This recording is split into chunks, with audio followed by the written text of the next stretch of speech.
अस्सलाम वालेकुम। Bright spark CSS academy के चैनल स्पीक विद नॉलेज पे आपको खुशामदीद। पंजाब पब्लिक सर्विस कमीशन ने पीएमएस अनाउंस कर दिया है और ये पीएमएस जो होगा वो 2021 का पीएमएस है। इसके एग्ज़ाम्स कब होंगे, इसके लिए एलिजिबिलिटी क्राइटेरिया क्या है, इसके लिए जो एज की रिलैक्सेशन दी गई है वो किन लोगों के लिए है, और सबसे इम्पॉर्टेंट सवाल कि हम इसकी तैयारी किस तरीके से करें। और उससे भी ज़्यादा जो इम्पोर्टेंट सवाल होता है लोगों के लिए वो ये होता है कि एग्ज़ाम्स होंगे कब। तो इस वीडियो में इंशाल्लाह मैं आपको ये सारी चीज़ों का जवाब दूंगा। और हमारा जो मेन टॉपिक होगा इसमें जो हम डिस्कस करने जा रहे हैं वो आपको पता होना चाहिए कि वो हम उस चीज़ के ऊपर डिस्कस करेंगे कि जब हम पीएमएस की तैयारी शुरू करते हैं या सीएसएस की तैयारी शुरू करते हैं तो हमें वहाँ पे ऑप्शनल सब्जेक्ट को किस तरीके से लेके चलना होता है। ये सबसे इम्पॉर्टेंट चीज़ होती है जो हमने अपनी तैयारी में सिलेक्ट करने होते हैं जो सब्जेक्ट। इसकी जो सिलेक्शन है वो बहुत ज़्यादा इंपॉर्टेंट होती है और ये बहुत ज़्यादा रोल प्ले करती है। और समटाइम कहा जाता है कि 70% जो आपकी सिलेक्शन होती है इन एग्ज़ाम्स में वो इन सब्जेक्ट की बेस पर ही होती है। सो अब हम स्टार्ट करते हैं। हम यहाँ पे मैंने एक कंटेंट लिस्ट दी है, इसको हम देखें। सबसे पहले हम एलिजिबिलिटी क्राइटेरिया को देखेंगे कि एलिजिबिलिटी क्राइटेरिया क्या है पीएमएस के एग्ज़ाम्स में जाने के लिए या अप्लाई करने के लिए। क्वालिफ़िकेशन जो है वो कितनी रिक्वायर होती है, और इसके बाद एज की जो रिलैक्सेशन दी गई जिसकी मैंने बात की है वो हम देखेंगे कि वो किस तरीके से जो है वो उसमें कौन लोग फॉल करेंगे और कौन लोग नहीं फॉल करेंगे।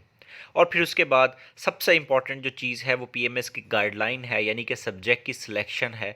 और उसके अलावा हम इन सब्जेक्ट की जो सिलेक्शन के बाद इंपॉर्टेंस होती है उनको देखेंगे, और एक स्कोरिंग ट्रेंड को भी हम चेक करेंगे कि स्कोरिंग ट्रेंड क्या है पीएमएस का, कि किस तरीके से जो है वो सब्जेक्ट की सिलेक्शन करने के बाद आपको तैयारी करनी है। वो भी एक बहुत इंपॉर्टेंट होगी चीज़, उसको भी इंशाल्लाह हम डिस्कस करेंगे। तो अब सबसे पहले हम देख लेते हैं कि एलिजिबिलिटी क्राइटेरिया क्या है। सबसे पहले आपको पता होना चाहिए कि आपके पास एक बैचलर की डिग्री होनी चाहिए, जैसे कि यहाँ पे मेंशन है, और सेकंड डिवीजन आपकी उसमें होना बहुत ज़रूरी है। अगर आपकी थर्ड डिवीजन है तो आप एलिजिबल नहीं है। इसके अलावा आपको डोमिसाइल जो है वो पंजाब का होना चाहिए। आप खैबर पख्तूनख्वा से या अगर सिंध से बिलोंग करते हैं तो वो वहाँ का जो पीसीएस सिंध में होता है या केपीके का जो पीएमएस होता है वहाँ पे एलिजिबल है। यहाँ के लिए आप एलिजिबल नहीं है क्योंकि ये पंजाब का पब्लिक सर्विस कमीशन का जो पीएमएस है ये वो अनाउंस हुआ है। इसकी लास्ट डेट जो है 28 मार्च है, उससे पहले पहले आपने अप्लाई करना है।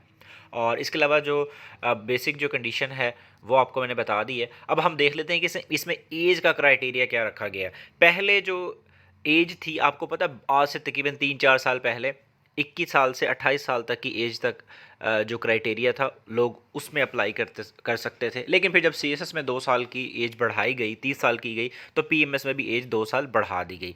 लेकिन अब ये जो देखने में आ रहा है कि 30+2 जो लिखा होता है ऐड के अंदर, इसकी क्या रीज़न है। इसकी जो एक बहुत बड़ी रीज़न है वो कोविड है। जब से कोविड हुआ तकरीबन 1 से 1.5 साल का जो टाइम पीरियड है वो लोगों का ज़ाया हो गया, एग्ज़ाम्स हो नहीं सके, जॉब्स भी बहुत कम आई। तो इस वजह से गवर्नमेंट ने एक अच्छी कोशिश की कि 1 जनवरी 2022 से लेके 31 दिसंबर 2022 तक लोगों को टाइम दिया है। 1 साल की जो एज की जो रिलैक्सेशन है, सॉरी 2 साल की, वो दे दी है। तो आपने जब अप्लाई करना होगा किसी भी जॉब के लिए तो आप 32 साल की एज तक अप्लाई कर सकते हैं। लाइक वो लोग जो कोरोना की वजह से कुछ जॉब्स के लिए अप्लाई नहीं कर सके या उनके एग्ज़ाम्स नहीं हो सके, तो उस बेस पे गवर्नमेंट ने अब ये डिसाइड किया कि 2 साल की रिलैक्सेशन दी जाए। जो लोग अब 31 साल के हैं वो भी अब एलिजिबल हैं, वो भी पीएमएस के एग्ज़ाम में जाके बैठ सकते हैं। पहले ऐसा नहीं था, पहले 30 साल के एज तक आप सिर्फ एग्ज़ाम दे सकते थे। और इसके अलावा जो गवर्नमेंट एम्प्लॉयज़ हैं पहले उनके लिए जो है वो मतलब पहले से शर्त रखी गई है कि वो 35 साल तक की एज तक यानी कि एलिजिबल हैं। वो जॉब अगर कर रहे हैं गवर्नमेंट और उनका 4 साल का एक्सपीरियंस हो गया है सर्विस में गवर्नमेंट जॉब करते हुए, तो वो इस एग्ज़ाम में जाके बैठ सकते हैं। इसके अलावा यहाँ पे कुछ रूल्स बताए गए हैं। ये रिलैक्सेशन जो बताई गई है, जो डिसेबल लोग होते हैं, जो स्पेशल पर्सन होते हैं, उनके लिए जो है वो 15 साल की एज की रिलैक्सेशन दी गई है।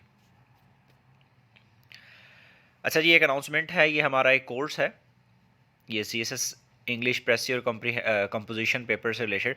इसमें जो सबसे इम्पॉर्टेंट पार्ट होता है इंग्लिश का आपका 50 नंबर का, इसमें प्रेसी, कम्प्रीहेंशन एंड ट्रांसलेशन, चाहे वो सीएसएस इंग्लिश हो, चाहे वो पीएमएस की इंग्लिश हो, तो उसके लिए जो है हमारा एक अलग से एक कोर्स हम लोगों ने स्टार्ट किया हुआ है। अगर आप इसका हिस्सा बनना चाहते हैं तो उसकी 1000 रुपये फ़ीस है, और इसमें आपको एक महीने में 12 असाइनमेंट होती हैं, जिसमें 6 प्रेसिस, 3 कंप्रीहेंशन, 3 ट्रांसलेशन। आपकी इंडिविजुअल बेसिस के ऊपर एक ग्रुप बना दिया जाता है, वहाँ पे आपको प्रेसी, कंप्रीहेंशन, ट्रांसलेशन दी जाती हैं, और वीक में 3 असाइनमेंट होती हैं। इसमें आपको 24 घंटे का टाइम दिया जाता है इसको सॉल्व करने के लिए। अब 24 घंटे के बाद इस प्रेसी को या कंप्रीहेंशन, ट्रांसलेशन को, जो भी आपको जिस दिन में मैंने कि प्रोवाइड की जाएगी असाइनमेंट, वो आप करेंगे, उसको आप भेजेंगे, और विद इन 24 आवर्स जो है वो आपको सॉल्व हुई हुई आपकी जो प्रेसी है उसका फीडबैक दे दिया जाता है। इसमें क्लासेस नहीं होती, जस्ट इवैल्यूएशन होती है। अगर आप इसका हिस्सा बनना चाहते हैं तो आप ज़रूर इसको जो है वो अवेल करें, क्योंकि ग्रामर वोकैबुलरी का पोर्शन ऐसा है जो कि आप खुद भी तैयार कर सकते हैं, या आप हमारा जो चैनल है, हमारे इस चैनल में एक प्लेलिस्ट में जाएं, वहाँ पे इंग्लिश के फ्री लेक्चर्स पड़े हुए हैं, आप उनको सुनें और ग्रामर को प्रिपेयर करें, वोकैबुलरी को प्रिपेयर करें। लेकिन जो ये पार्ट है, इस पार्ट को तैयार करने के लिए आपको इवैल्यूएशन करवाना बहुत ज़रूरी है, और इसकी सिर्फ 1000 रुपये फ़ीस रखी गई है।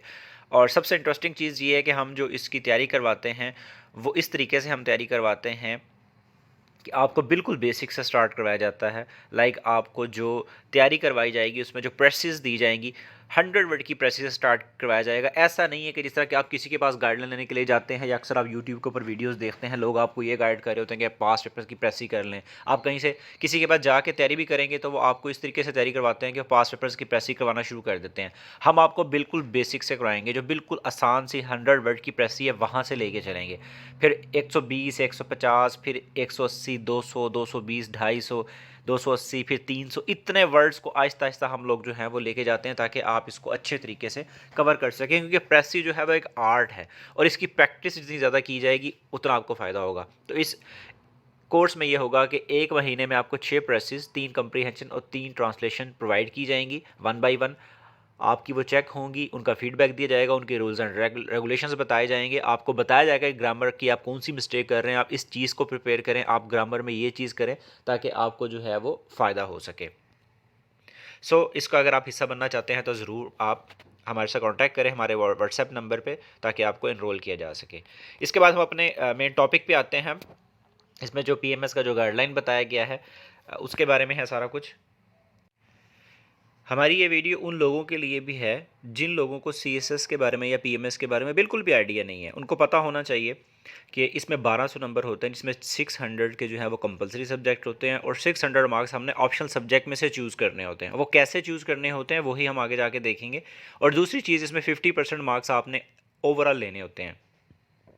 अगर 1200 नंबर है तो आपके 600 नंबर होंगे, और तमाम सब्जेक्ट पास होंगे जो उनका एक फिक्स क्राइटेरिया है उसके अकॉर्डिंग। जैसा कि अब कंपलसरी में आपके 40 मार्क्स हों, और ऑप्शन में आपके 33 हों, और इसके अलावा आपके 600 भी बने, तो आपका पीएमएस का एग्ज़ाम क्लियर हो सकता है, आपको इंटरव्यू के लिए कॉल आएगी। लेकिन अगर आपके 600 नंबर नहीं हैं, आपके 599 मार्क्स हैं, 598 मार्क्स हैं, और आपके तमाम कंपलसरी में 40+ हैं, और ऑप्शनल में 33 मार्क्स हैं आपके, लेकिन आपके ओवरऑल एग्रीगेट आपका 599 या 598 बना है, तो आपको इंटरव्यू की कॉल नहीं आएगी, आप क्वालिफाई नहीं हो सकेंगे। तो ये चीज़ भी आपने जहन में रखनी है। तो याद रखिएगा, 600 मार्क्स आपके ओवरऑल होने चाहिए, 33 आपको ऑप्शन में लेने होते हैं पास करने के लिए, और 40 आपको कंपलसरी में लेने होते हैं। ये चीज़ें आपको लाजमी आपके जहन में होनी चाहिए, आपको पता होना चाहिए, ये एक क्राइटेरिया है। इसके बाद आपका फिर इंटरव्यू होता है, साइकोलॉजिकल टेस्ट होता है, देन इंटरव्यू होता है, तो उसके भी अलग से जो है वो कुछ मार्क्स हैं। तो ये आपको इंशाल्लाह मैं भी इस वीडियो के एंड पे एक एडवर्टाइजमेंट शेयर करूँगा, उसमें सारी डिटेल मज़ीद आपको वहाँ पे मिल भी जाएंगी। इसके अलावा यहाँ पे आपको बताया गया है इंटरव्यू वगैरह के मार्क्स वगैरह का बताया गया है कि इंटरव्यू में कितने मार्क्स होते हैं। ये एक कोर्स है हमारा, दूसरा कोर्स है CSS करंट अफेयर्स। इसकी 7000 रुपये फ़ीस है, 2 मंथ का कोर्स है। अगर आप ये करना चाहें तो इसमें आपको क्रैश प्रोग्राम के ज़रिए CSS करंट अफेयर्स की तैयारी करवाई जाती है। इसमें आपको लेक्चर्स, नोट्स प्रोवाइड किए जाते हैं, और साथ में डेली बेसिस पे जो न्यूज़पेपर्स के आर्टिकल्स हैं वो प्रोवाइड किए जाते हैं। उनका एनालिसिस करना, उनमें से पॉइंट्स निकालना, और उनमें से इंट्रोडक्शंस की लाइन कैसे निकाली जाती हैं आर्टिकल्स में से, या कंक्लूजन की लाइन्स कैसे निकाली जाती हैं, या अगर एसेस के लिए आपका कोई पॉइंट निकल सकता है, ऐसे के लिए कोई पॉइंट यूज़ हो सकते हैं, या ऐसे कि आउटलाइन में जो हम जो पॉइंट्स निकाल रहे होते हैं वो आपको पैराग्राफ सॉरी वो आपको और आर्टिकल्स में से कैसे निकालने हैं, या पैराग्राफ बिल्डिंग के लिए आपने किस तरह मटेरियल को तैयार करना होता है, या इवन फैक्ट्स एंड फिगर्स अगर निकालने हैं तो उनको इस्तेमाल कैसे करना है, कोटेशन अगर आपको कहीं पे किसी आर्टिकल में से मिलता है अगर वो निकालना है और उसको कहाँ पे फिट करना होता है, कहाँ पे नहीं करना होता, कौन सी ऐसी मतलब ऐसे के अंदर जो है वो लिखते वक्त ऐसी चीज़ें होती हैं जो आपको नहीं करनी और आर्टिकल में आपको वो कॉमनली मिलती हैं और लोग कर भी रहे होते हैं, जो कि बहुत बड़ी मिस्टेक होती हैं। ये सारी चीज़ें आपको करंट अफेयर के कोर्स में करवाई जाती हैं। तो अगर आप सीएसएस के करंट अफेयर्स के कोर्स में भी हमारे शामिल होना चाहते हैं तो आप हो सकते हैं। इसके अलावा हमारा जो चैनल है इस पर करंट अफेयर्स के लेक्चर्स मौजूद हैं, प्लेलिस्ट में जाके आप वो देख सकते हैं कि आपको करंट अफेयर की तैयारी किस तरीके से करनी चाहिए। अब हम अपने मेन टॉपिक पे आते हैं। यहाँ पे कंपलसरी सब्जेक्ट की एक लिस्ट दी गई है। इसमें इंग्लिश एसे है 100 मार्क्स का, आपको पता ही है। आपको तकरीबन एसे जो दिए जाते हैं वो 10 दिए जाते हैं सीएसएस में, और पीएमएस में जो है नॉर्मली 5 से 7 टॉपिक दिए जाते हैं, जिसमें से आपने 100 नंबर का ऐसे करना होता है। पहले ऐसे होता था कि पहले पीएमएस में 50 नंबर के 2 ऐसेस करने होते हैं, यानी कि 50-50 100 नंबर के 2 ऐसेस होते हैं जो आपने करने होते थे। लेकिन अब यहाँ पर भी जो है वो एक यही ट्रेंड चल रहा है कि 100 नंबर का एक ही टॉपिक दिया जाता है आपको और आपने वही करना होता है। ऑप्शंस होती हैं आपके पास, आप चॉइस होती है आपके पास, आपने 5-7 टॉपिक में से एक चूज़ करना होता है। जिस तरह पहले होता था कि आपके पास तकरीबन 8-10 टॉपिक आते थे और उसमें से आप 50-50 नंबर के 2 टॉपिक चूज़ करते थे, लेकिन अब आपने एक ही करना होता है। इसी तरह इंग्लिश है, तो इंग्लिश को तैयार आपने कैसे करना है वो भी मैं थोड़ा सा आपको बता दूंगा। इंग्लिश में जो है वो आपको नॉर्मली प्रेसिस कंप्रीहेंशन ट्रांसलेशन तो दी जाती है, वो एक उसकी ज़्यादा से रेशो है, तकरीबन 40 से 50 नंबर उसके ऊपर मुश्तमिल होते हैं पीएमएस में। सीएसएस में तो 50 नंबर फिक्स्ड हैं उसके, और बाकी वहाँ पे 35 नंबर की वोकैबुलरी होती है और बाकी 15 की वहाँ पे ग्रामर होती है। लेकिन यहाँ पर थोड़ा सा सिनेरियो चेंज है, यहाँ पे ईडियम्स जो है वो दिए जाते हैं आपको, बड़े टफ होते हैं वो। इसके अलावा आपको ग्रामर यहाँ पे दी जाती है। ग्रामर में आपको करेक्शन जो होती है वो टेंसेस की वो करनी होती है, जो कि हमारे चैनल पे इंग्लिश के जो लेक्चर्स हैं वहाँ पे मौजूद है। और आपको यहाँ पे प्रपोजिशंस भी दी जाती हैं सम टाइम। और इसके अलावा जो है आपको डिफरेंट जो मतलब जो है वो चीज़ें यहाँ पे एक शॉर्ट एसेस भी लिखने के लिए दे दिया जाता है।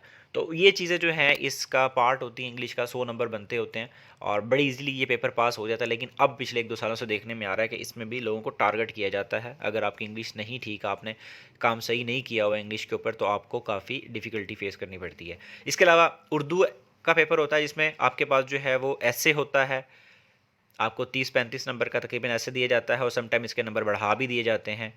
तो ये जो है आपने तैयार करना होता है ऐसे। इसके अलावा इसमें ट्रांसलेशन होती है इसी तरीके से, और बाकी चीज़ें ग्रामर की मुहावरे वगैरह दिए जाते हैं आपको, जो कि आपने करना होता है। शॉर्ट ऐसे जो होता है वो सबसे इंपॉर्टेंट होता है यहाँ पे। उसका जो क्राइटेरिया जो है वो आपको समझना, आपको उसको प्रिपेयर करना बहुत ज़्यादा ज़रूरी है। इसके अलावा यहाँ पे शेयर दिए जाते हैं, उनकी तशरीह वगैरह करनी होती है। तो इस तरीके से 100 मार्क्स का एक पेपर होता है। और इस्लामिक स्टडीज़ का पेपर है जी, यहाँ पे आपको कुछ MCQs आते हैं, यानी कि fill in the blanks type आती हैं चीज़ें, आपने 20 नंबर की वो करनी होती है और बाकी फिर सब्जेक्टिव होता है। और इसी तरह पाकिस्तान स्टडीज़ में होता है। और फिर उसके बाद 100 नंबर का जनरल नॉलेज का सबसे टफ पेपर होता है जनरल नॉलेज का, जो कि पास करना लोगों के लिए बहुत ही बड़ा जो है वो एक काम होता है। तो इसके ऊपर तैयारी बहुत ज़्यादा करनी चाहिए जनरल नॉलेज पे। तो ये आपका 100 नंबर का जो पेपर है। और इसके अलावा ये कंपलसरी के 600 मार्क्स है जो आपको मैंने डिटेल में बता दी। अब हम लोग ऑप्शनल सब्जेक्ट की लिस्ट को देखेंगे कि हमने ऑप्शनल सब्जेक्ट की तैयारी किस तरीके से करनी होती है, और क्या हमने हर ग्रुप से एक एक सब्जेक्ट लेना होता है, या टोटल जो 7-8 ग्रुप है उनमें से सिर्फ हमने 3 ग्रुप्स में से 3 सब्जेक्ट लेने हैं और 600 नंबर बन जाएंगे। और होता भी ऐसा ही है, ऐसा ही करना होता है आपने कि जो आपके पास सब्जेक्ट्स की जो ग्रुप्स हैं, इन्हीं के 7-8 जो ग्रुप हैं उनमें से आपने हर ग्रुप में से एक सब्जेक्ट ले लेना है। अब जैसे कि कॉमर्स है, इकोनॉमिक्स है, बिजनेस है, पब्लिक है, तो इनमें से आपने एक सब्जेक्ट लेना होगा। इसके अलावा एक जो इम्पॉर्टेंट चीज़ है जो मैं आपको बता दूं, ये जो ग्रुप है इसमें से लोग जो ज़्यादातर सब्जेक्ट लेते हैं वो लोग लेते हैं जिनको कॉमर्स बैकग्राउंड होता है, जिन्होंने MBA किया हुआ हो, BBA किया हुआ हो, या ACCA किया हो। ये उन लोगों के लिए बहुत ही सही रहता है ग्रुप, वो लोग ले लेते हैं यहाँ से। और ज़्यादातर इस ग्रुप में से जो सब्जेक्ट उठाया जाता है वो पब्लिक एडमिनिस्ट्रेशन ऐसा सब्जेक्ट है जिसको लोग चूज़ करते हैं। लेकिन यह सब्जेक्ट है CSS में भी, PMS में भी, इसमें नंबर बहुत कम आते हैं। इस चीज़ को आपने जहन में रखना है। पब्लिक एड एक ऐसा सब्जेक्ट है जो हर कोई उठा लेता है, चाहे आपने MSc केमिस्ट्री की है, फिजिक्स की है, आपने इंजीनियरिंग की हुई है, तो आप ये पब्लिक एड वाला सब्जेक्ट ले लेते हैं क्योंकि ये इस कैटेगरी का सब्जेक्ट है। लेकिन प्रॉब्लम ये आती है कि इस सब्जेक्ट में फिर नंबर नहीं आते, ये सबसे बड़ा इशू है। इसकी जो एवरेज जो है स्कोर की 110 120 है, आपको इस चीज़ को जहन में रखना है जब आपने सब्जेक्ट की सिलेक्शन करनी है।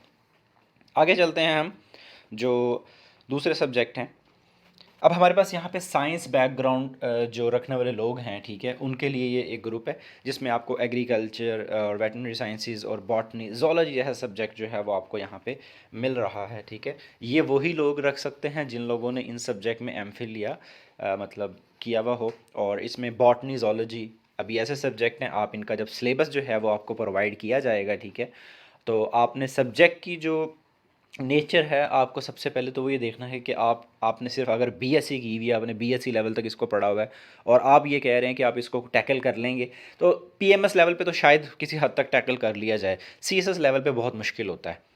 तो आपने सबसे पहले अपना इस चीज़ को जो है वो जहन में रखना है कि क्या आपको इन चीज़ों को करना चाहिए, इन सब्जेक्ट को चूज़ करना चाहिए, चाहे आपका बैकग्राउंड है भी सही। अगर आपका अपनी स्टडी जो है वो आपने यूनिवर्सिटी से की हुई है, आपका CGPA अगर बहुत ही कम है और आप इस तरह का सब्जेक्ट रख लेंगे, तो इट मीन्स अपने पाँव पे कुल्हाड़ी आप खुद मार रहे हैं। क्योंकि ये जो एग्ज़ाम्स होते हैं, जो पीएमएस है, सीएसएस है, ये सब्जेक्ट जर्नल, ये जो एग्ज़ाम्स हैं ये जर्नल सब्जेक्ट की गेम है सारी। इसमें आर्ट सब्जेक्ट जो है वो बहुत ज़्यादा रोल प्ले करते हैं, ना कि साइंस। साइंस में इतने नंबर नहीं आते इन सब्जेक्ट में। तो अगर आपकी ग्रिप बहुत ज़्यादा है, आपने एमफिल किया हुआ है, एमएससी की है, लेकिन आपकी ग्रिप है अपने सब्जेक्ट पे, देन आप इस सब्जेक्ट को लें। लेकिन वो भी लेने से पहले आपको एक काम करना चाहिए, और वो ये काम है कि आपने जो पिछले 5 सालों के पेपर्स हैं उनको अच्छे तरीके से एनालाइज करना है, और फिर आपने सिलेबस को सामने रखना है। आपने देखना है कि मैंने जो पहली मरतबा सिलेबस को देखा या पेपर्स को देखा, मैं कितना % कर सकता हूँ या कर सकती हूँ। तो इन चीज़ों को जहन में रखते हुए आपने सब्जेक्ट की सिलेक्शन करनी होती है। अगर आप वैसे ही सब्जेक्ट की सिलेक्शन कर लेंगे तो कोई फ़ायदा नहीं होगा। एक हमारी वीडियो है जो सीएसएस के ऑप्शनल सब्जेक्ट से रिलेटेड है, सीएसएस की बेसिक्स की जो प्लेलिस्ट है मेरी, वहाँ पे जाके आप वो भी सुनेंगे तो आपको वहाँ पे भी मैंने इस तरह की चीज़ें पहले ही बताई हुई हैं। अगर आप सीएसएस की तैयारी करना चाह रहे हैं तो आप उसको भी लाजमी सुने, इंशाल्लाह आपको बहुत ज़्यादा बेनिफिट होगा। इसके अलावा अगर आप हमारा जो हमारे ग्रुप्स हैं, फेसबुक हमारा पेज है और हमारा जो व्हाट्सएप का ग्रुप है, अगर आप फ्री स्टडी मटेरियल जो है वो लेना चाहते हैं, हमारा जो व्हाट्सएप का ग्रुप है उसको ज्वाइन करना चाहते हैं, तो काइंडली आप हमें मैसेज करें ताकि हम आपको वहाँ पे ग्रुप में ऐड कर सकें। इसके अलावा हमारा जो डिस्क्रिप्शन जो बॉक्स है नीचे इस वीडियो के नीचे, वहाँ पे भी जो है वो लिंक गिवन होंगे। अगर आप उसको क्लिक करने के बाद भी अगर आप आसानी से अगर ग्रुप में ऐड हो जाते हैं तो ठीक है, वरना आप मैसेज करके ऐड हो सकते हैं। अच्छा जी, तीसरे ग्रुप को हम देखने जा रहे हैं। इसमें मैथमेटिक्स है, कंप्यूटर साइंसेस, स्टैटिस्टिक्स है और प्रिंसिपल ऑफ इंजीनियरिंग। ये भी उन लोगों के लिए है जिन लोगों का बैकग्राउंड इन सब्जेक्ट्स में हो। अब स्टैट है, अब अगर किसी ने नहीं पढ़ी हुई हो, वो ऐसे ही ये कह दे कि मैंने एमफिल में 100 नंबर का एक सब्जेक्ट पढ़ा था, या 2 दफ़ा मैंने जो है वो अपने BS प्रोग्राम में पढ़ी और मैं रख लूँ, तो ऐसा नहीं होगा। ये एग्ज़ाम्स यूनिवर्सिटी एग्ज़ाम से बहुत डिफरेंट होते हैं, इनको थोड़ा सा डिफरेंट तरीके से टैकल किया जाता है। अगर आपने एक ऑप्शनल सब्जेक्ट के तौर के ऊपर या इलेक्टिव सब्जेक्ट के तौर के ऊपर आपने अगर BSc में, BA में, या आप यूँ कह लें कि आपके BS प्रोग्राम में, MSc में अगर आपने 100 नंबर का ये पढ़ लिया सब्जेक्ट और आप इस बेस पे अगर इन सब्जेक्ट को रखेंगे, तो वो मेरे ख्याल से कोई अच्छा डिसीजन नहीं होगा आपका। इनके पास पेपर्स को देख के, इनका सिलेबस देख के, फिर अगर आपको लगता है कि आप कर सकते हैं और आपको हेल्प कहीं से मिल सकती है, क्योंकि इन इस तरह के सब्जेक्ट की आपको हेल्प भी नहीं मिलती होती एकेडमीज़ वगैरह, या कोई पर्सनली कोई टीचर भी नहीं पढ़ा रहा होता इस तरह के सब्जेक्ट को, तो फिर आपके लिए बहुत प्रॉब्लम हो जाती है कि अगर आपका बैकग्राउंड भी नहीं है और आपको कोई गाइड करने वाला भी नहीं है। क्योंकि CSS में, PMS में, इस तरह की एग्ज़ाम में जो सबसे ज़्यादा चीज़ की ज़रूरत होती है वो आपके पास सिर्फ और सिर्फ गाइडेंस होती है। अगर आपके पास अच्छी गाइडेंस ना हो तो आपके लिए बहुत प्रॉब्लम हो सकती है कि आप जो है वो अच्छे मार्क्स किसी सब्जेक्ट में लें। फिर एक सब्जेक्ट आपको अगर थोड़ा सा जो है ना वो डाउन चला जाए तो आपके लिए मसले बन जाते हैं। क्योंकि याद रखिएगा, CSS का रिटन पास करना बहुत मुश्किल है, एलोकेशन उसकी तकरीबन आसान होती है क्योंकि लोग कम पास होते हैं।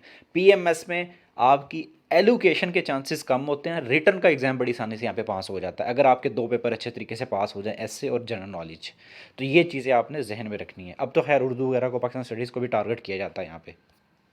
इसके बाद हमारा ग्रुप D है, इसमें भी वही सब्जेक्ट आ गए हैं, फिज़िक्स, केमिस्ट्री, जियोलॉजी और जियोग्राफी। आपका बैकग्राउंड है तो आप रखें, अदरवाइज़ ना रखें। लेकिन जियोग्राफी ऐसा सब्जेक्ट है जो कि नॉर्मली हर बंदा कर सकता है और लोग रखते भी हैं, लोगों के 150 140 प्लस मार्क्स आते भी हैं। ये बहुत ज़्यादा नंबर देने वाला सब्जेक्ट है। PMS में अगर देखा जाए तो PMS में जियोग्राफी और पंजाबी, ये दोनों सब्जेक्ट बहुत नंबर देते हैं। लेकिन पिछले 1-2 सालों से देखने में आ रहा है कि पंजाबी को टारगेट किया जा रहा है, पंजाबी के जो मार्क्स हैं वो कम आ रहे हैं। क्यों? क्योंकि हर बंदा जब रखना शुरू हो जाता है एक सब्जेक्ट को और फिर वो एक ही पैटर्न के ऊपर पेपर करते हैं तो नंबर नहीं आता। अब अगर एक सवाल दिया जाता है वहाँ पे बाबा बुल्ले शाह के बारे में, तो लोग क्या करते हैं वहाँ पे पकड़ के लोग ऑब्जेक्टिव में जो चीज़ें तैयार की जाती हैं वो भी वहाँ पे उसको इंट्रोडक्शन में लिखना शुरू कर देते हैं, तो वहाँ पे फिर वो नंबर नहीं देता। क्वेश्चंस को सॉल्व करने का एक तरीकाकार होता है, कोई भी सब्जेक्ट हो, कोई भी टॉपिक हो, उसको करने का एक तरीकाकार है। अब ये चीज़ें बाबा बुल्ले शाह जो हैं उनकी डेट ऑफ बर्थ क्या है, या वो कहाँ पे पैदा हुए, या इस तरह की जो बातें हैं, ये वो बातें होती हैं जो ऑब्जेक्टिव के लिए होती हैं, लेकिन लोग अपने इंट्रोडक्शंस के अंदर ये बातें लिख रहे होते हैं। तो फिर जब इंट्रोडक्शन में ये चीज़ें लिख के ये बातें जब एग्जामिनर को बोर करेंगे और उसको ये शो करेंगे कि आपने कुछ अथेंटिक चीज़ नहीं लिखी, तो आपको वो नंबर नहीं देगा, हालांकि ये बातें वहाँ पे लिखने वाली नहीं होती। तो ये कुछ चीज़ें जो हैं हर सब्जेक्ट के लिए, हर टॉपिक के लिए डिफरेंट होती हैं, आपने किस तरीके से क्वेश्चंस को सॉल्व करना होता है। खैर ये एक अलग डिबेट है, मैं सिर्फ आपको एग्जांपल दी है कि आपने अगर इस तरह का सब्जेक्ट रखना भी है तो रखते हुए डरे मत। ये सब्जेक्ट नंबर ज़रूर देंगे आपको, लेकिन फिर इनको अटैम्प्ट करने का आर्ट आना चाहिए आपको। अब जियोग्राफी जो है वो एक ऐसा सब्जेक्ट है जो आपको बहुत अच्छे नंबर दे सकता है इस ग्रुप में से, और लोग रखते भी हैं ये। अगर आपका थोड़ा सा साइंस बैकग्राउंड है तो आप इसको मस्ट रखें, इसको तैयार करें। लेकिन फिर एक और कंडीशन भी है इसमें, अगर आप पूरे 20 नंबर का सवाल लिखते हो, अगर आप 10-15 हेडिंग्स बनाएंगे तो आपने हर एक हेडिंग के साथ, हर एक बात के साथ जो आप टॉपिक को डिस्कस कर रहे हैं, आपने वहाँ पे डायग्राम ज़रूर देनी है। अगर आप डायग्राम नहीं देंगे आपके नंबर नहीं आएंगे, मैं ओपनली बता रहा हूँ आपको। ख़ासतौर पर इसका जो सेकंड पेपर होता है उसमें तो नंबर बहुत कम आते हैं। फर्स्ट पेपर में नंबर अगर आपने ज़्यादा लेने हैं, या सेकेंड में भी, तो आपको डायग्राम्स इस पेपर में हर हार में बनानी होती हैं, वो बहुत ज़रूरी है। आगे चलते हैं, हमारा जो एक और ग्रुप है पॉलिटिकल साइंस, हिस्ट्री, लॉ और मैथ्स कम्युनिकेशन। पॉलिटिकल साइंस भी बहुत ज़्यादा रखा जाता है, अच्छा सब्जेक्ट है, नंबर देता है 130 तक दे जाता है, 130 140 तक। और यही हिसाब मैथ्स कॉम का है, 120 130 तक ये भी नंबर दे जाता है। अगर बहुत ज़्यादा अच्छी आप तैयारी कर लें तो इसे ज़्यादा भी दे सकता है। अब मैथ्स कम्युनिकेशन एक ऐसा सब्जेक्ट है जो कि एक एनालिसिस बेस्ड सब्जेक्ट है। अगर आपका बैकग्राउंड नहीं भी है इसमें तो आप इसको कर सकते हैं बड़ी आसानी से। आप बी ए लेवल की बुक्स वगैरह देखें, या कोई अच्छी इसकी जो बुक्स आपको मिल जाती हैं वो देखिए, आप नेट से कुछ हेल्पिंग मटेरियल लें। तो अगर आप इसको इस तरीके से तैयार करेंगे तो आपको अच्छे तरीके से जो है वो नंबर दे सकता है। लेकिन मैं फिर कह रहा हूँ, इसमें कुछ एक दो सवाल इस तरह के ज़रूर आते हैं पेपर में कि जिसमें आपने क्या करना होता है, आपने इसको एनालिसिस बेस्ड अप्रोच के साथ सॉल्व करना होता है। आपको फिर न्यूज़ पेपर्स पढ़ना आपके लिए बहुत ज़रूरी है। लोग जो ये समझते हैं ना कि सीएसएस में सिर्फ आपने करंट अफेयर को तैयार करना है और न्यूज़ पेपर पढ़ना है, तो ये गलत अप्रोच है लोगों की। अगर आपने पीएमएस भी पास करना है अच्छे नंबरों के साथ, और अपने हर सब्जेक्ट में आप चाहते हैं अच्छे नंबर आएँ, तो आपके लिए करंट अफेयर्स के ऊपर आपकी ग्रिप होना बहुत ज़रूरी है। इवन मैं आपको बताता चलूँ कि पाकिस्तान स्टडीज़ का जो पेपर होता है वहाँ पे भी एक या दो सवाल करंट अफेयर बेस्ड लाजमी वो डालता है। तो इसलिए आपने करंट अफेयर्स को नहीं छोड़ना, करंट अफेयर्स को करना बहुत ज़रूरी है आपके लिए। लेकिन जो मतलब आप यूँ समझ लें कि ग्लोबल जो इश्यूज़ हैं उनको नहीं, पाकिस्तान से रिलेटेड जो करंट अफेयर्स है ना वो बहुत इंपॉर्टेंट होता है आपके लिए, या पाकिस्तान के जो रिलेशंस होते हैं डिफरेंट कंट्रीज़ के साथ, या सी पैक है जैसा कि, ये एक इंपॉर्टेंट जो है ना वो टॉपिक है जो कि पाकिस्तान स्टडीज़ में आते हैं सवाल। तो इसलिए आपने जब मैथ्स कम्युनिकेशन को करना है, तो जैसा कि इससे रिलेटेड अब जो है वो एक पैक्ट की बात की जा रही है, इसके लिए एक ऑर्डिनेंस लाया जा रहा है, या इसके लिए जो है वो एक तरमीम की जा रही है। इसके लिए कहा जाता है कि क्या इसकी कोर्ट्स होनी चाहिए, मीडिया कोर्ट्स होनी चाहिए, या जो अभी जो हमारी जो कोर्ट्स हैं वही इनके लिए काफ़ी हैं। तो इस तरह की जो डिबेट है, इस तरह के टॉपिक्स के ऊपर आपकी ग्रिप होनी चाहिए। ये चीज़ें बहुत ज़रूरी है। क्या ये वाकई ही एक सोशल चेंज लेके आ सकता है मीडिया, या नहीं लेके आ सकता? इसकी जो थेरीज़ हैं उनके ऊपर आपकी ग्रिप होनी चाहिए। इसकी 8-10 जो इंपॉर्टेंट थेरीज़ हैं वो आपको अच्छे आने चाहिए, ठीक है। मैजिक बुलेट थेरी है, या स्पायरल ऑफ साइलेंस थेरी है, और इसके अलावा जो इसके इफ़ेक्ट्स हैं, लिमिटेड इफ़ेक्ट्स वगैरह, तो वो आपने अच्छे तरीके से करने हैं। अगर आपको वो नहीं आते होंगे तो आपके लिए फिर ये प्रॉब्लम करेगा, ये नंबर नहीं देगा। इसके जो कम्युनिकेशन मॉडल्स हैं वो आपको अच्छे तरीके से आने चाहिए। पॉलिटिकल साइंस जो है उसमें बहुत ही शॉर्ट सिलेबस है उसका। उसमें जो है पॉलिटिकल थिंकर्स हैं, अगर वो 20 हैं तो आपने सिर्फ 8-10 भी कर लिए तो आपका पेपर बहुत अच्छे नंबर दे सकता है आपको। क्योंकि उसका जो पार्ट 2 है, या पेपर 1 का जो पार्ट 2 है वो भी बड़ा आसान है, इतना मुश्किल नहीं है। उसमें जो है वो पार्लियामेंट्री सिस्टम और प्रेसिडेंशियल सिस्टम, इन दोनों में से कंपैरिजन दे देता है, या मिलिट्री डिक्टेटरशिप जो है वो ज़्यादा बेहतर है पाकिस्तान के लिए, या पाकिस्तान में जो वैसे जो है सिविल गवर्नमेंट है वो ज़्यादा सूट करती है। इस तरह की आपको चीज़ें उसमें जो है वो देखने को मिलती हैं पेपर में। तो वहाँ पे भी आपने क्या करता है, आपने एनालिसिस देना होता है, तो उसके लिए भी आपको न्यूज़पेपर्स के आर्टिकल्स पढ़ना बहुत ज़रूरी है। वहाँ पे जो डेली बेसिस के ऊपर आर्टिकल्स आ रहे होते हैं, तो इस तरह के आर्टिकल्स ज़रूर मिलते हैं आपको नेट पे। तो आप उन आर्टिकल्स को पढ़ें, वहाँ से तैयारी करें। ये जो किताबें आप उठा के लोग जो बैठ जाते हैं वहाँ से तैयारी करते हैं, किताबों में जो लिखा होता है वो ठीक है, वो गलत नहीं है, उसको पढ़ना चाहिए, लेकिन अपनी ओपिनियन बिल्ड करने के लिए, अपना एनालिसिस बिल्ड करने के लिए आपको न्यूज़पेपर को पढ़ना डेली बेसिस पे बहुत ज़रूरी है। वहाँ से जो चीज़ें मिलती हैं फिर उनको उठा के अपने नोट्स में ऐड करना, वो चीज़ें आपको नंबर ऐड करवा सकती हैं। अगर आप जस्ट किताबों के ऊपर लगे रहेंगे और कहेंगे कि किताबों से आपको पढ़ के 150-40 नंबर आ जाएँ, तो वो नहीं हो सकता कभी भी, वो बहुत मुश्किल है। ये मैंने स्कोरिंग ट्रेंड जो है वो चीज़ें जो आपको साथ साथ बताई। अभी मैं आपको वो एंड पे एक लिस्ट भी जो है वो दूंगा, जिसमें जो है वो हर सब्जेक्ट की लिस्ट होगी कि 2000 अभी जो 20 में या 19 में जो पेपर हुए थे उनकी, यानी कि ट्रेंड क्या चलता रहा है उसमें। अब ये एक ग्रुप है जिसमें साइकोलॉजी है, ठीक है जी, और उसके अलावा बाकी जो सब्जेक्ट हैं सोशियोलॉजी, सोशल वर्क वगैरह। अब ये सोशियोलॉजी, सोशल वर्क काफ़ी ज़्यादा रखा जाता है, साइकोलॉजी भी रखी जाती है। अब ये एक ऐसा सब्जेक्ट हैं जो कि सोशल वर्क अब 110 नंबर एक बड़ी मुश्किल से 120 देगा आपको। सोशियोलॉजी है, इसके भी यही तकरीबन रेंज है, और इसके अलावा आपके पास साइकोलॉजी है, उसकी भी तकरीबन 120, 30 से 120 तक रेंज होती है। तो अब इन सब्जेक्ट में अगर आप बहुत ज़्यादा मेहनत करते हैं तो आप 5-10 नंबर ऊपर ले जाते हैं, अदरवाइज़ आपको स्ट्रगल करनी पड़ती है। एवरेज जो मार्क्स हैं जो इन सब्जेक्ट्स के हैं वो 110, 120 हैं। अगर आपने ऊपर जाना है, थोड़ा सा इससे ज़्यादा नंबर लेने, या दूसरों से आप चाहते हैं कि आपको थोड़ा सा एज मिले, तो आपको फिर एक्स्ट्रा एफर्ट करनी पड़ती है इन सब्जेक्ट्स के लिए, इनको लिए ज़्यादा मेहनत करनी पड़ती है। वरना जैसे मैंने आपको बताया कि पंजाबी है, ज्योग्राफी है, वो तो आपको बड़ी आसानी से इतने नंबर दे देते हैं, लेकिन उनमें भी अगर आप एक्स्ट्रा एफर्ट करेंगे तो आपके फिर वो ज़्यादा नंबर आ जाएंगे। तो बेहतर ये है कि आप कोई भी सब्जेक्ट करें उसको आप अच्छे तरीके से करें, लेकिन आप ट्रेंड को भी ज़रूर जहन में रखें और अपने इंटरेस्ट को भी जहन में रखें। अपने बैकग्राउंड को, अपने इंटरेस्ट को लाजमी जहन में रख के आपने सब्जेक्ट चूज़ करने हैं, ताकि आपके नंबर जो हैं वो मैक्सिमम आ सकें। इसके अलावा आप अगर हमारा जनरल नॉलेज का जो ग्रुप है, ठीक है, वो अगर ज्वाइन करना चाहते हैं तो आप हमें लाजमी मैसेज करें, जिसमें आपको जो है वो डिफरेंट तरह का डाटा मिल सकता है। अगर आप हमारा जनरल नॉलेज का टेस्ट सेशन ज्वाइन करना चाहते हैं वो भी ज्वाइन कर सकते हैं। और अगर हमारा आप कोर्स जो है वो लेना चाह रहे हैं जनरल नॉलेज का, तो उसके लिए भी आप हमारे से डिटेल ले सकते हैं। हमारा व्हाट्सअप नंबर जो है वो यहाँ पे गिवन है 03336789 416। हमारे पास जो जी ग्रुप है वो इंग्लिश लिटरेचर, उर्दू और अरबिक और एजुकेशन के बारे में है। आपको पता होना चाहिए कि लिटरेचर बैकग्राउंड के जो लोग हैं ये वही लोग रख सकते हैं ये सब्जेक्ट्स, लेकिन इन सब्जेक्ट्स पे नंबर बहुत ही कम आते हैं, इसलिए आपने इन चीज़ों को जहन में रख के इन सब्जेक्ट को चूज़ करना है। एजुकेशन बहुत ज़्यादा रखा जाता है, क्योंकि हमारे यहाँ बहुत से लोगों ने बीएड, एमएड किया होता है या एमए एजुकेशन किया होता है, जिस तरह के इंग्लिश या उर्दू लिटरेचर किया जाता है, ये उसी तरह का ही एक सब्जेक्ट समझा जाता है इसको भी, क्योंकि टीचिंग से रिलेटेड है तो हर बंदा कर लेता है। और फिर बीएड एमएड करने के बाद जो है ना वो पीएमएसएसएस के एग्ज़ाम में जाते हैं, सॉरी पीसीएसएस में तो ये है ही नहीं, तो पीएमएस में तो हर बंदा रख लेता ही है, लेकिन ये नंबर नहीं देता।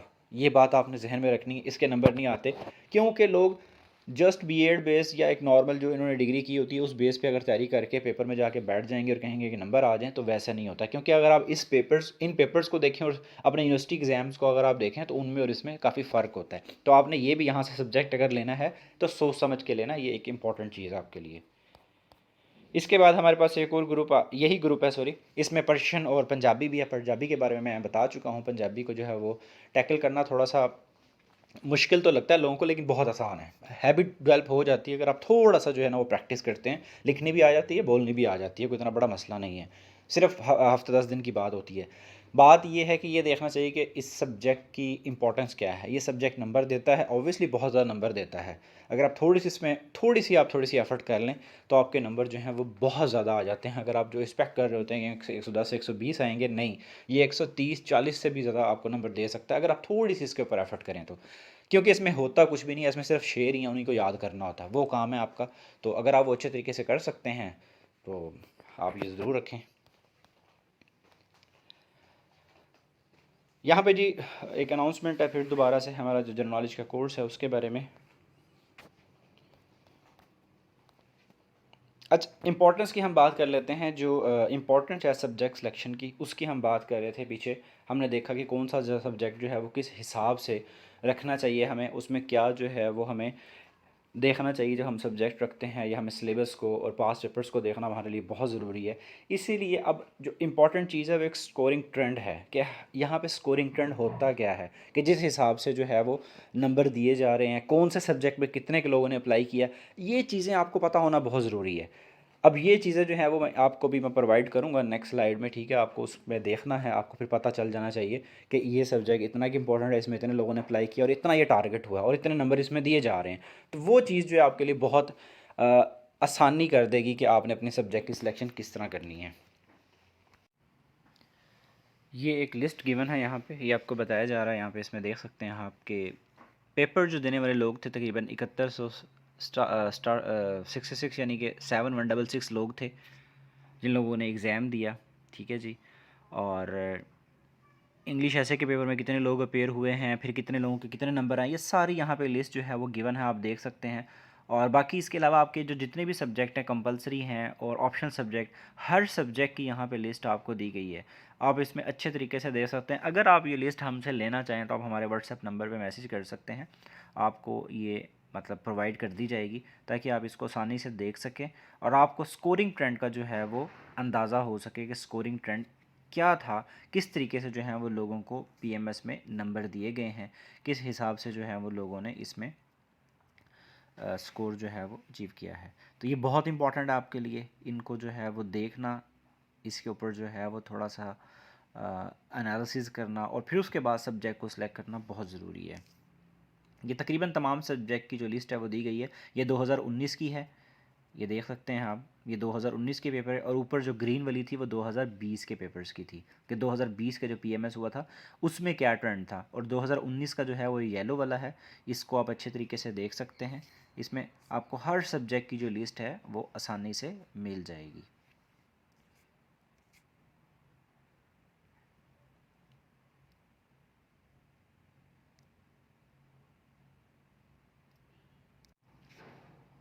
ये आपको यहाँ पे लिस्ट प्रोवाइड की गई स्कोरिंग ट्रेंड से रिलेटेड और उसमें वहाँ पे सारी डिटेल मौजूद थी। और इसके अलावा आपको इंपॉर्टेंट सब्जेक्ट जो हैं वो भी बता दिए गए। आपने ख़ुद से जो है वो उस स्कोरिंग ट्रेंड की जो लिस्ट है उसमें से सब्जेक्ट के बारे में डिटेल ले लेनी है कि कौन सा सब्जेक्ट जो है वो कितनी परसेंटेज दे रहा है, या एवरेज लोगों को कितने नंबर जो हैं वो हर सब्जेक्ट में दे जाते हैं। उस हिसाब से अपना इंटरेस्ट देख के और पास्ट पेपर और सिलेबस को देख के आप अपने ऑप्शन सब्जेक्ट चूज़ कर सकते हैं। और अगर आपको फिर भी इसमें कुछ प्रॉब्लम आ रही है अपने सब्जेक्ट को जो है वो चूज़ करने में, आप हमें मैसेज कर सकते हैं हमारे व्हाट्सएप नंबर पे, ताकि आपको जो है वो मज़ीद गाइड किया जा सके।